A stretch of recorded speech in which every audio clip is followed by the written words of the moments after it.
तरफ सदर मजलिस बैरिस्टर असदुद्दीन ओवैसी ने मुख्तार अंसारी मरहूम के अफराद ख़ानदान से हुई मुलाकात के बाद आज मीडिया से बात करते हुए कहा कि एक बड़ा वाक़या है और हमने उनके अफराद ख़ानदान को पुरसा भी दिया है। अपना दल के साथ इंतखाबी मफाहिमत पर बैरिस्टर ओवैसी ने कहा कि हम NDA और BJP से भी मुकाबला करेंगे और जो भी हमसे मुकाबला करेगा हम उनसे मुकाबले के लिए तैयार हैं। बैरिस्टर ओवैसी ने अखिलेश यादव को निशाना बनाते हुए कहा कि उन्हें बताना चाहिए कि मुरादाबाद और रामपुर में क्या हो रहा है। बातचीत क्या, हमसे इतना बड़ा वाकया हुआ है, जुडिशियल कस्टडी में उनकी मौत हुई है और यहाँ की प्रदेश सरकार उसकी जिम्मेदार है, तो हम उनको कंडोलेंसेस और पुरसा देकर आए।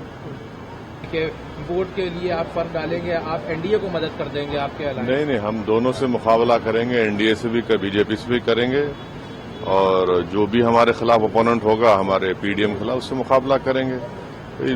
पिछले निकाय चुनाव में अच्छा खासा MIM का परफॉर्मेंस रहा, 5 से 6 हमारे चेयरमैन हैं, कई जगह पर हम दूसरे नंबर पर आए, हमारे 100 से ज्यादा हमारे कॉरपोरेटर जीते हैं।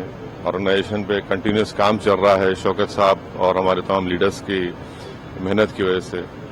तो ये उनको बताना चाहिए कि उनकी पार्टी में ये सब क्या हो रहा है, चाहे मुरादाबाद हो, रामपुर हो, चौथ तरफ हो।